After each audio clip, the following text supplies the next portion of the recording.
Hi, I am Dr. Loren M. Hill, your academic career advancement coach, and welcome to our show today. So, today we are in December. We are right in the midst of the holiday season.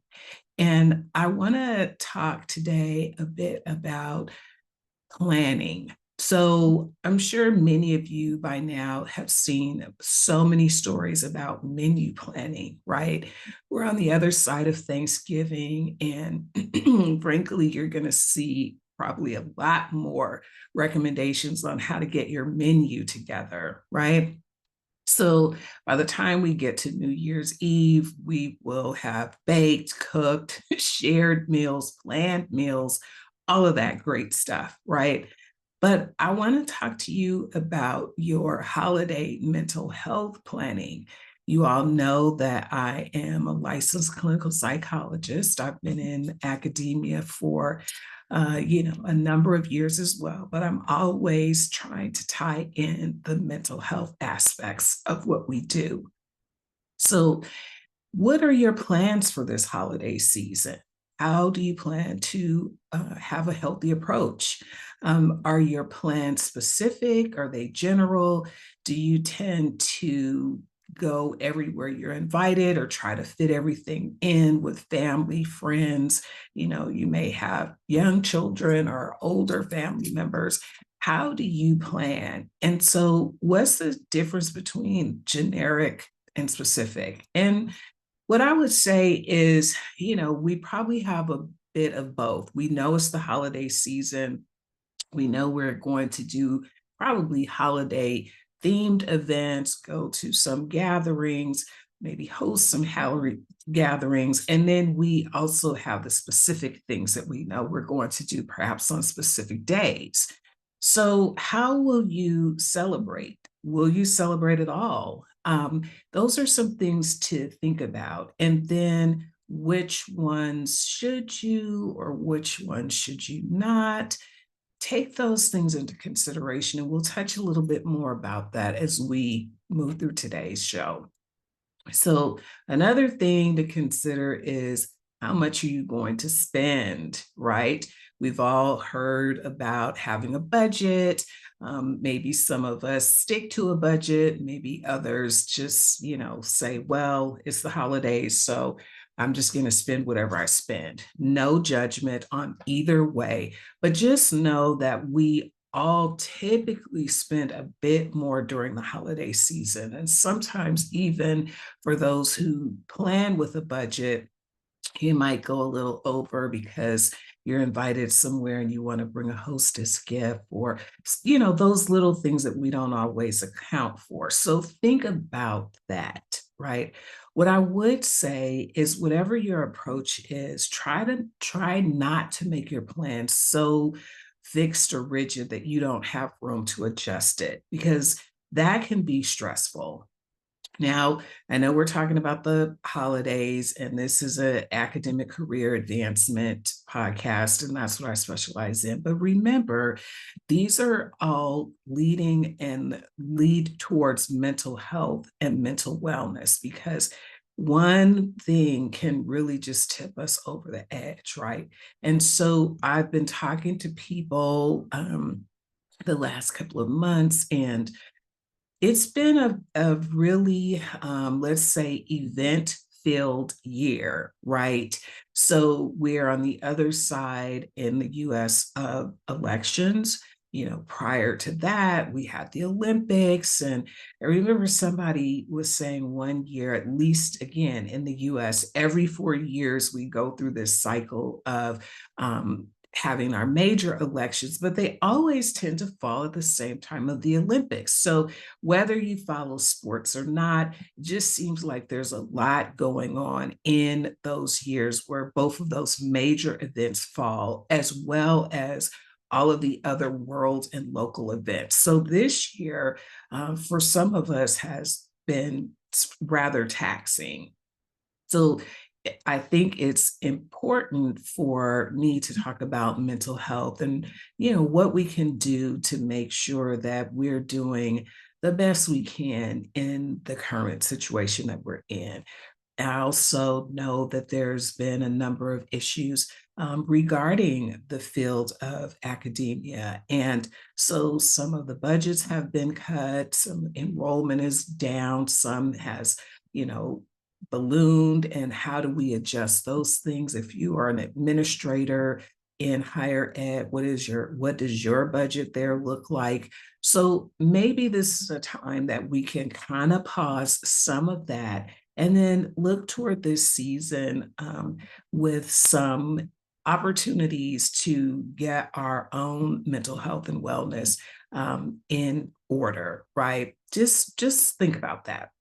So it's that time again, here again, where I at least wear one of my favorite shirts, what I'm wearing today. And it says, "It's the most wonderful time of the year." Some of us are familiar with the song that is very popular around this time of year. And there's a number of versions of it. But I really think that this is a wonderful time of year. We have many things that we can be thinking about.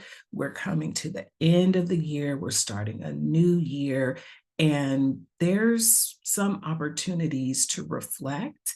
And the best way to kind of get our minds in the frame of reflecting and gratitude and planning is to really think about this season, what our commitments are, and how we can reflect on what's happened in the past year and what we can be thinking about for the future.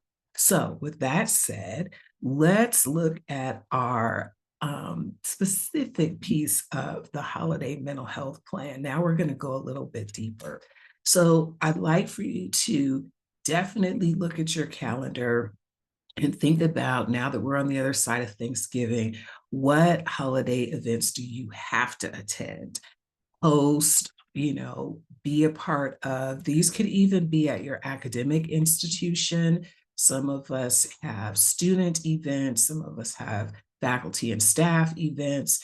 And so those are the ones that I really want you to be putting on your calendar, like which ones are the must, right? And then think about which ones are optional. Can you put it in the maybe calendar? And then are there some that you could just say no to? And I was at an event recently, and I was telling someone that I definitely have some ways to say no that are not offensive, right? Because people are inviting you because they want you there.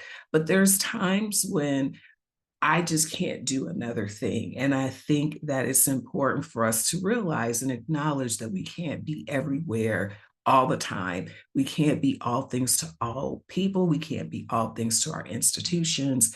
And so there are times where you can look at your invite calendar and say, yeah, no, I'm not going to be able to attend this. And then people will have some things to say about it, but most of the time they're very understanding, right? So think about that. Which ones must you attend? Which ones are optionals? And then which ones you can say no to. And this is really how you begin to assess your commitment capacity, right? Again, we can't be everywhere at all times, and we can't be all things to all people, our institutions, our students, our families. It's just too much. And this is where we begin to see where one thing can sort of put us over the edge. And this task, again, can be stressful because, like I said before, people are inviting you because they want you to come. But remember, you can't do everything and you can't be everywhere. So the next thing I would say is I want to definitely be mindful that we often think about the holiday seasons as the joyous time of the year. I was recently doing my annual appearance on a radio show, and we talked about this. The focus of that show is really about family and mental health. And while, again, we generally think about this time of year as a joyous time, and people look forward to it because they're celebrating with friends, family, and loved one, there's a number of people who don't share this same sentiment. So we want to be mindful of that, and we want to be respectful of that. So just take pause, right? Whether you are a person who goes all out, decorates the whole home, wants to have everyone over, or the person who's like, yeah, no, I'm just going to tap out. For example, one of my very good friends whose mom celebrated the holiday season, Christmas, Kwanzaa, all, you name it. She was signed up for it. Well, as life would have it, she ended up passing in the winter. And so this close friend of mine definitely has mixed emotions around this time of year. She would love to celebrate in honor of her mother, but she is still grieving, and her mom passed, probably like more than a decade ago. So it's just kind of painful. So remember that not everybody is welcoming the seasonal whatever celebrations in the way that others are not. So really be mindful. Now, the other thing is, please do check in with your friends, family, and loved ones, because depression can be, increased around this time. Sadness, loneliness. I did say we can't be all things to all people, and those of us who are in the academy really need to be looking out for our students during this time as well. We have some students who are here away from their loved ones, whether they're international students or when, maybe they can't go home for the holiday seasons. I've shared before that my first year away at undergrad, I was on the East Coast and all of my family is here on the West Coast. And every year we would celebrate at my great aunt's house. And so that first year away, I did not come home because I thought, it'd be fun to stay behind, only to find out that I was really homesick and very sad. And fortunately for me, one of my dorm mates' mother recognized that I was kind of going through it, if you will, and invited me over, and she was so sweet to me. She recognized that there was something going on with me, and she just told me I could go upstairs and lay in her bed. And I did. I went up there. I had a good cry. I was so heartbroken and lonely. I missed my family so much. So know that this can happen to our students. So be mindful of that and see what you could do. Just check in and make sure that your students are okay, and also check in on your friends, family, and loved one. And I'd even say if you have a neighbor who is alone, maybe widowed or older, it's just nice to connect to people and make sure they're okay. And in your own way, bring them a little bit of holiday cheer. So now we've thought about these types of things. And, again, as I mentioned a little earlier, there are events that are still raw for some people, that they could be local, national, international, unpleasant, recent, or remote events that can cause people to engage in some unhealthy coping strategies. And so we want to be mindful that we're not sort of like drowning our sorrows, right? And some of that can happen from overeating, overindulging. And so just look out for those things, okay? So remember, we want to have a plan. We want to sort of refer to it often. We want to check in with our partners. We want to check in with our family. We want to check in with our support network to see how they are, and just stick to it as much as possible. right? But remember, we don't want to be so rigid that that causes us stress, right? So I think that there are ways that we can enjoy each other, respect each other, and be mindful.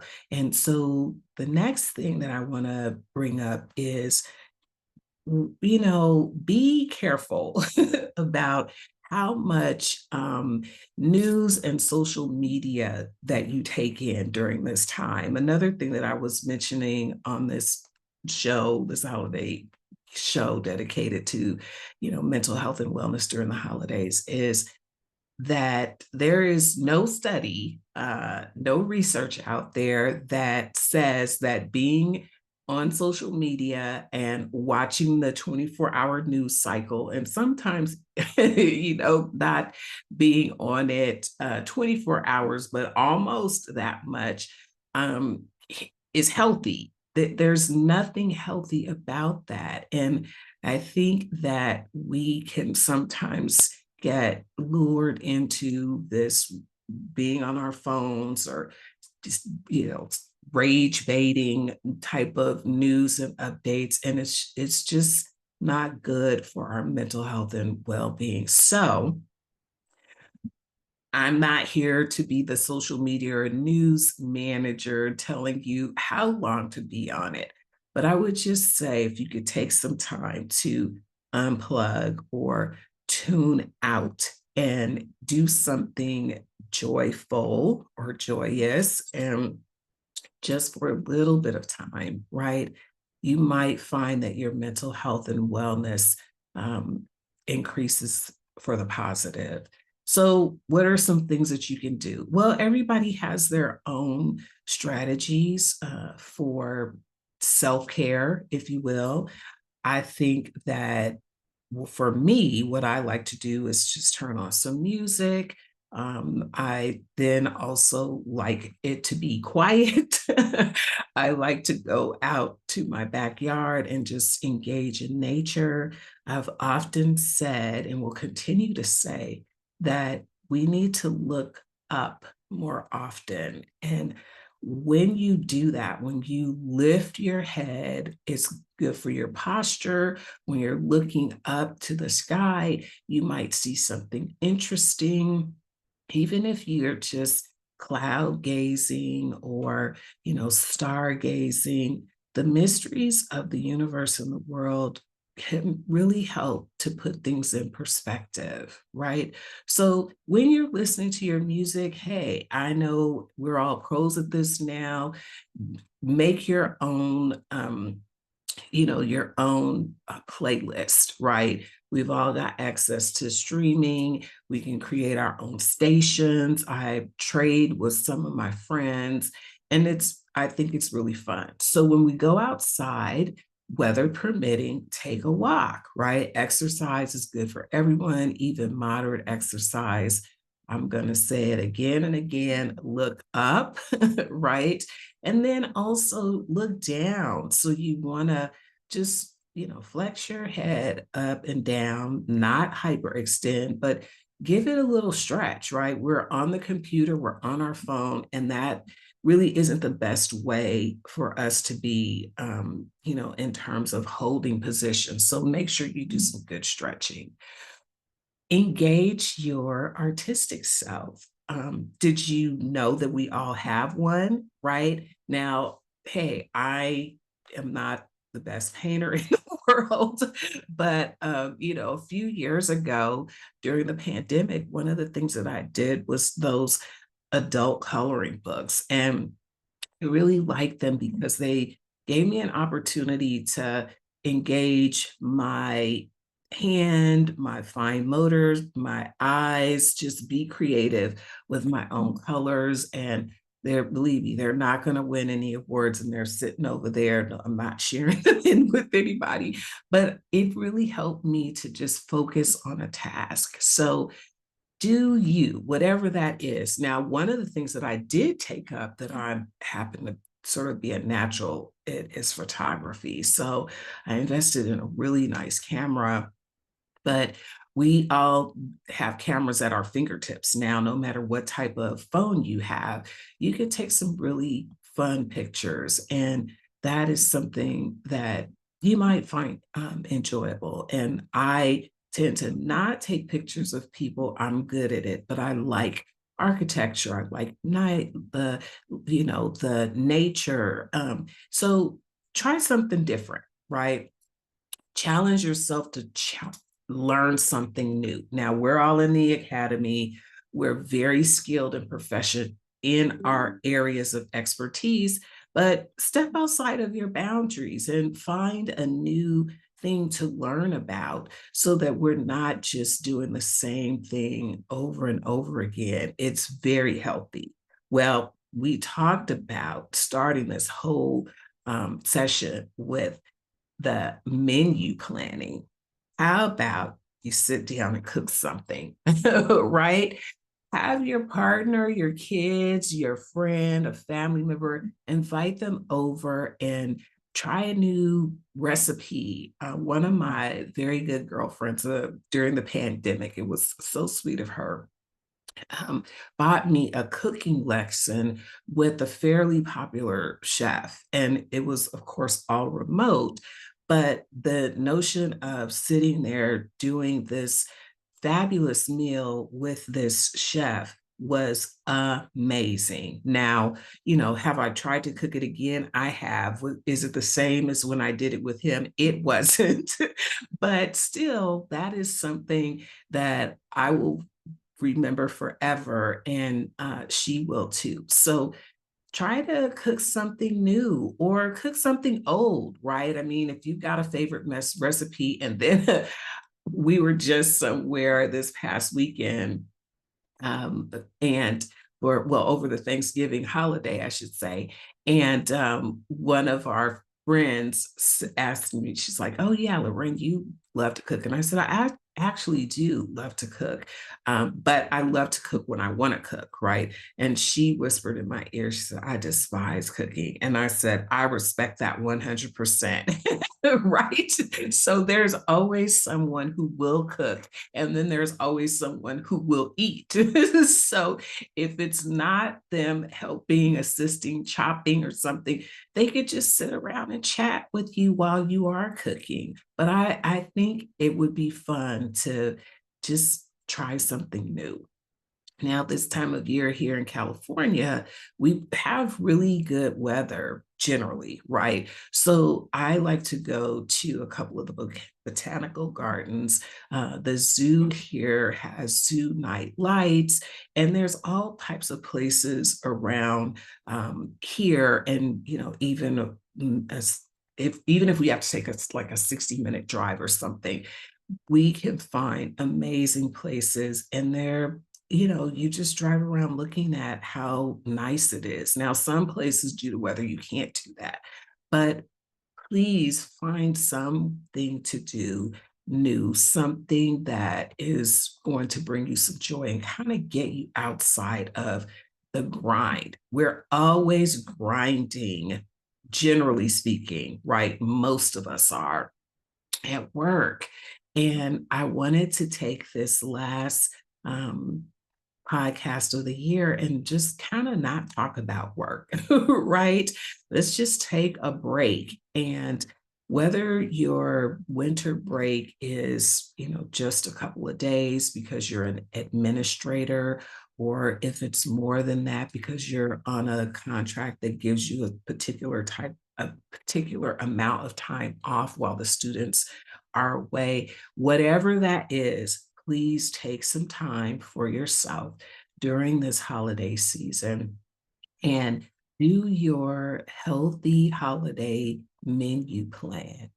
And I am so happy and grateful for you all who support me, tune in, share my content. And I want to definitely acknowledge you for that. And hopefully, the gift is this last podcast of the year is that we're kind of keeping it light, and I'm giving you some ideas about how to continue through this season with some gratitude and some mental health and wellness. And I've got some great things coming up for you all next year. I can't wait to announce them. And I just hope you have a good rest of 2024 and that you will be well and safe. And I will see you in the new year. Thanks again.